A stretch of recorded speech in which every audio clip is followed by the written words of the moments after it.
morning, and welcome to Lost Dutchman State Park. My name is Ranger Star. And I'm Ranger Jody. And welcome, and thanks for joining us on this Facebook Live edition of Ask a Ranger. We're not wearing masks today because we are 6 feet apart and practicing safe social distancing. All right, so I'm watching the comments, so if you have any questions for the park, please put them below. And if you don't have any questions and you just want to watch, we have some questions that you can answer as well. Ranger Star has some, if you want to go ahead and get started with those. Yeah, so we want you to check in. We want feedback from you. We want to know where you're coming from, where you're checking in from, and what's your favorite thing about our park. Also,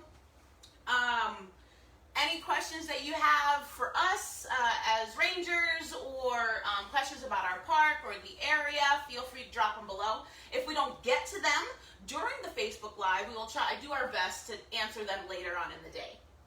Awesome. So we do have one viewer so far that we are familiar with. That's Ranger Rudy from Picacho State Park. Hey, Rudy. Hi, Rudy. Always good to see a familiar face. All right. So one of the questions that we get from our guests just coming in is what are our favorite things to do here? As rangers, you know, we work here and we protect the park, but like we come here sometimes on our days off because we just can't get enough of the view.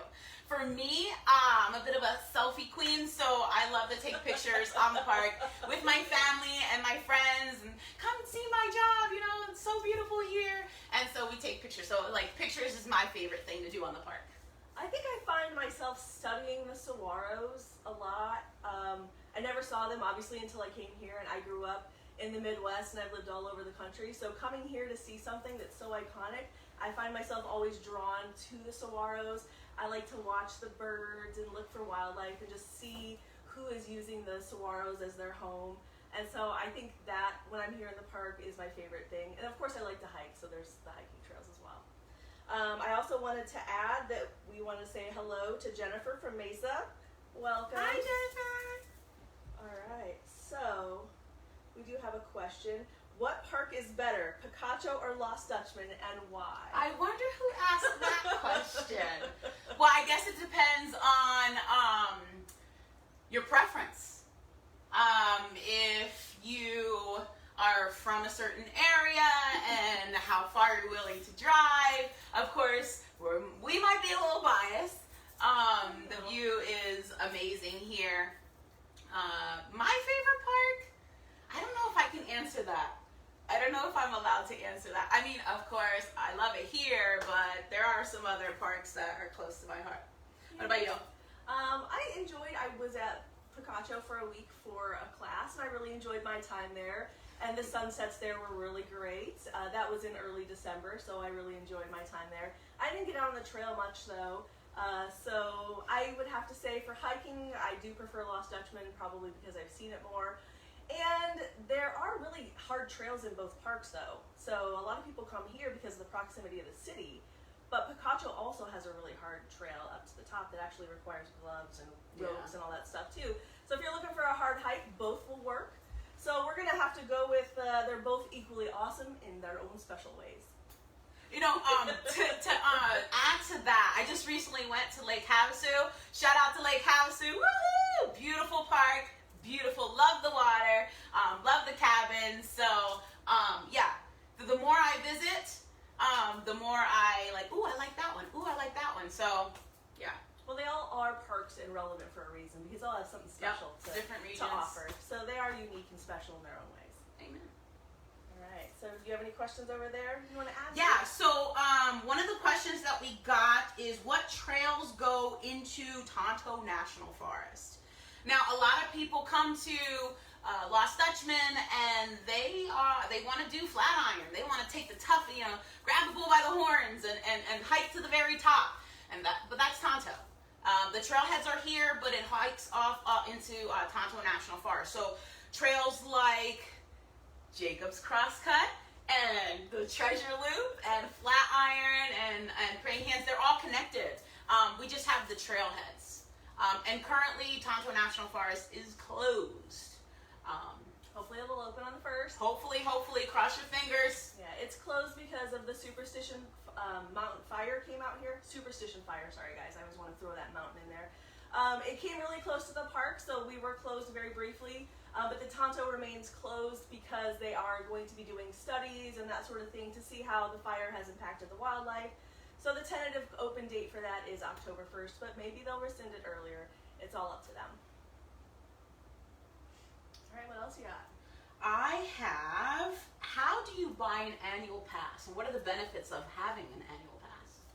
So there's two ways. You can buy it in person in the park. You would come inside the building and fill out a little piece of paper. Just make sure you have your mask. And then if you also have the option of buying it online, either one will work. I think buying things online is way more convenient, but that's just me. Some other people like to come out and feel and touch the park and kind of, become familiar with it when they buy their pass.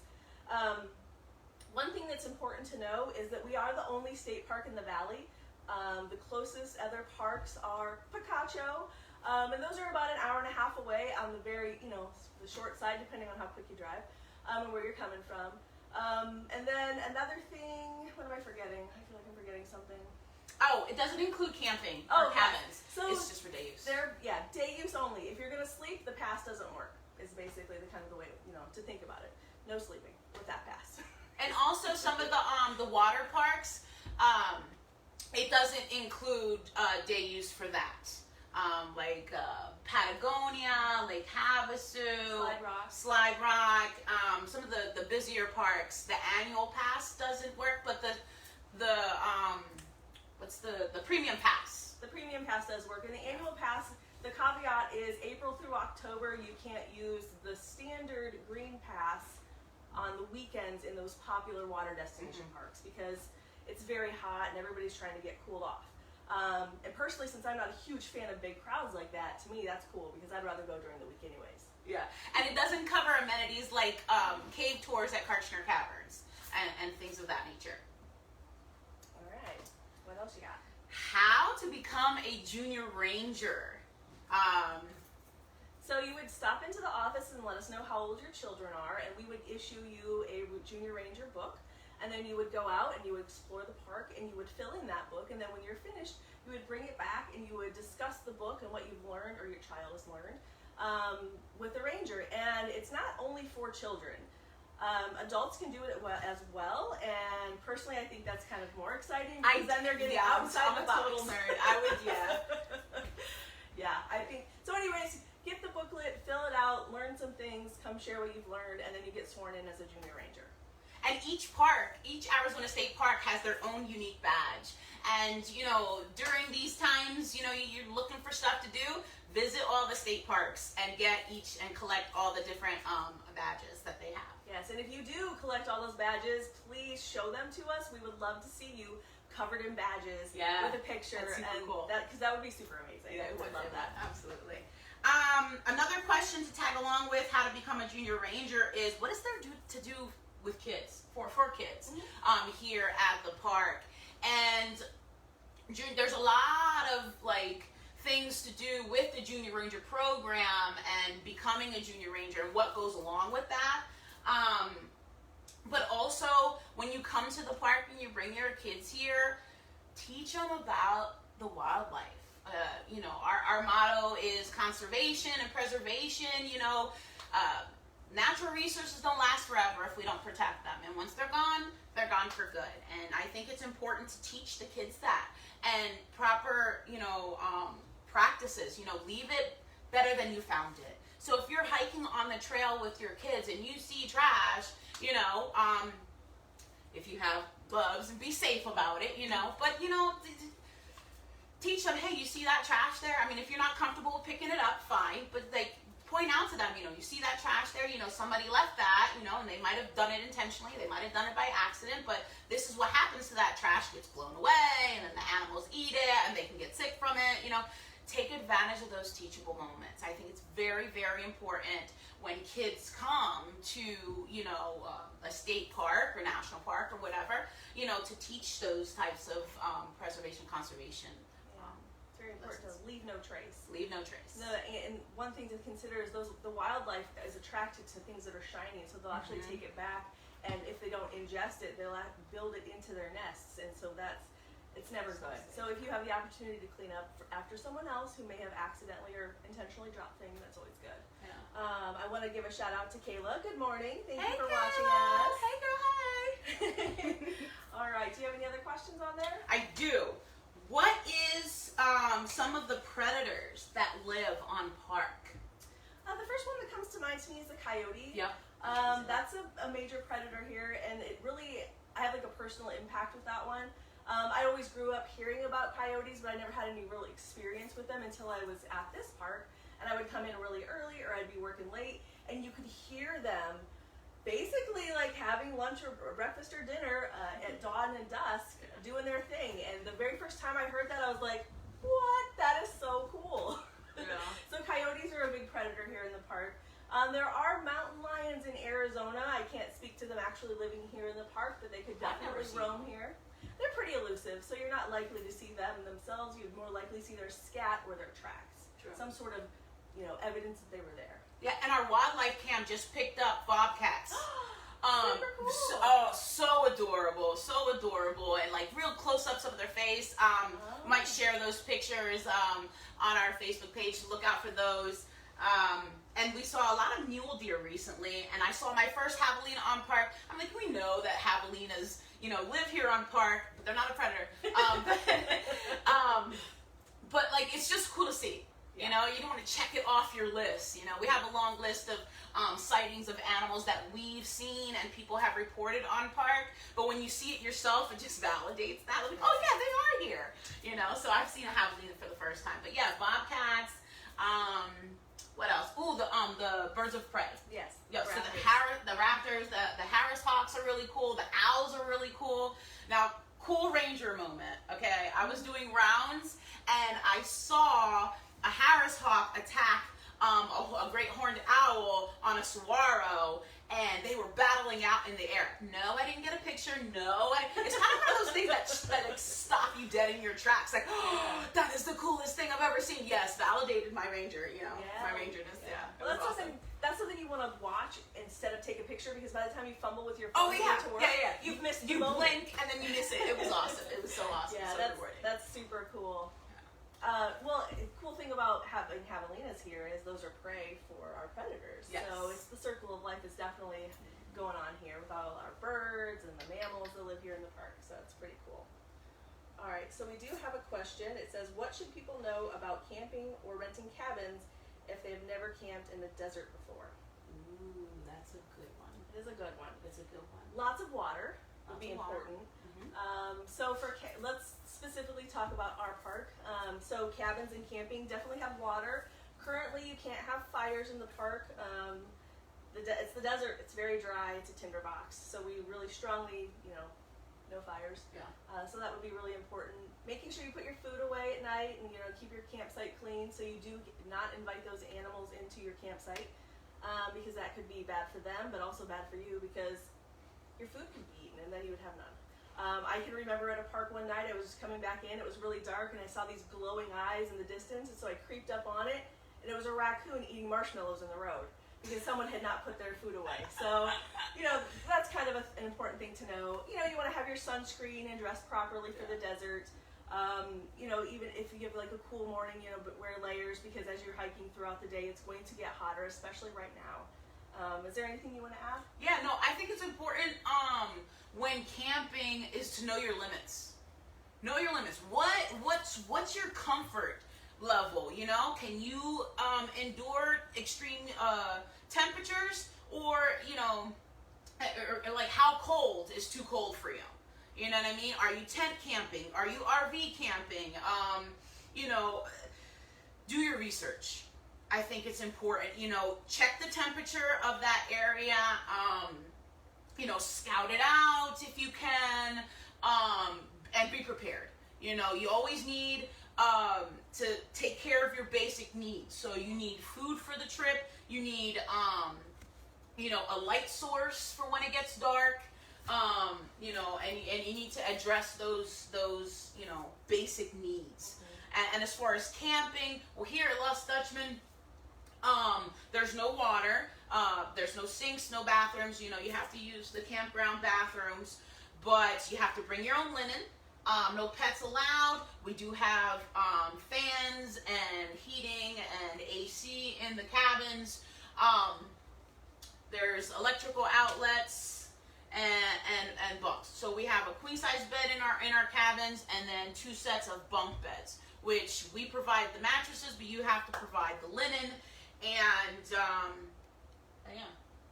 I think that covers it. And you must get your Junior Ranger book while you're here, so you can learn about the park. All right. Good morning to Ron. Hey, Ron. All right. Do we have any other questions? Yes. What are some of the most commonly seen critters here on park? Okay, well, we talked about some already. We did. The Gamble quail is one we see pretty frequently, because those guys are everywhere, running They're around so in there. cute, the way they walk in the line with their little dangly things. Yeah, the cottontail rabbits are pretty commonly seen. I feel like the 2 kinds of rabbits, so the jackrabbit and the cottontail, and then the Gamble quail are something I see almost every day. Every day, yeah. Those are pretty common. Oh, and the lizards, the zebra-tailed lizards. And when they do the push-ups, the lizards they're adorable. Like, what are you doing, tough guy? And they're just doing their push-ups, like, go about your business. Yeah. So those are pretty common. Yeah. All right. Do we have any other questions? Want to Yes. wrap it up? I have questions. Okay, let's get them answered. So, one of the questions that we got from our Ask a Ranger website, for those of you who don't know, you can ask questions to our rangers at any time using our email address, askarranger@azstateparks.gov. And one of the questions that we recently got at our email is, how do we go about applying for a camp host position or volunteer position for the 2021 season? So the response to that question is pretty simple. You go online to azstateparks.com/volunteers, and then all the information you need is there to include the application to do that. And then you would also want to specify what parks you're interested in and that sort of thing. And we also do ask for a 6-month commitment over the winter time. And then also, if you are one of those super brave summertime volunteers, we would appreciate that too. We love you. Yeah, we're very appreciative of our volunteers. Most parks, aren't able to do what we do without them. So yeah. Volunteers are the backbone of getting it done here. All right, we do have a couple questions. One from Patricia. Are hiking trails open? So the trails inside the boundary of the park are open. However, the trails that go into the Tonto National Forest are still closed. That would include Treasure Loop, Jacob's Crosscut, Siphon Draw to the Flatiron, and Prospector's View. So all of those trails are currently closed. But you can do a few miles in the park here. The park is a pretty level elevation. You will go through washes, so there will be that nominal change. But in general, you can hike here, but you can't go out into the Tonto. We do share a boundary with that land management agency as well. And then we do have a question from Ron. What are the pros and cons of being a ranger? I think the uniform is a pro. I mean, I like it. I would say it's a con. I love the uniform. I am proud to wear it. I'm proud to, what it represents and what our mission is, to protect and conserve wildlife and our parks. Okay, I do agree with that. And the view. I'm like, I fell in love with the superstitions very long time ago, and I never, ever get tired of just staring at it. So that's a pro for me. I don't know what a con would be. I could talk about bathrooms, but do we really want to? No. Oh, well, I know. A con is when enforcing the changes of policy, concerning COVID. Trying to get people to help us be safe, help us keep our rangers safe, help us keep our volunteers safe, and help us keep the public safe so that we can stay open. In the beginning of, the pandemic, we were the only park that was allowed to stay open for the public, and everybody was looking for something to do. Everybody had cabin fever, pun intended, and they were looking to get out and just exercise, stretch their legs, safely. And so I think one of of the cons is, trying to, get that message across so that people understand. And for the most part, people have been pretty good about, wearing their masks and, adhering to the policies and stuff like that. Just when you're used to coming to camp and you're used to doing things a certain way, these policies and procedures, they stink for everybody. So. Enforcement's not any of our favorite. No, that would be a con. All right, so we do have one more question. This one's kind of a sticky one, but I feel like it's important to address. Okay. The question is, what are rules about drones? I've seen great footage, but drone rules get muddy. And yes, they do. Here inside the park, we have a helipad, so we are a hard no on drones. Hard no. However, the Tonto National Forest has different rules, and I'm not entirely sure what they are. But I would highly recommend that you go to the Land Management Agency's website of any land that you want to go use a drone on, because yes, the footage is spectacular. It may not always be gotten legally. Yeah. So I would definitely just, like for the Tonto, I know they have their rules, and there's definitely impacts with the helipad here for this specific location. But the Tonto National Forest is huge, so I'm sure there are places where it's allowed. There are just specific areas where you're supposed to do it and not. So not a super great answer as far as what the rules are in the Tonto, but go to their website and you can kind of clear that up. But for Lost Dutchman, no go. Yeah, no go here in the park. State parks in general. Yes. Don't do it. Yes, Ron, it is a dream job to work in a park. So, all right, I think we're out of questions. So thanks guys for your time spent with us this morning here on Facebook Live. Please also look for us on Instagram, and don't forget to drop some questions in that Ask a Ranger email address that Ranger Star mentioned earlier. Yeah. Also look out for our virtual series, Sonoran Desert Spotlight on Facebook. And mark your calendars for our next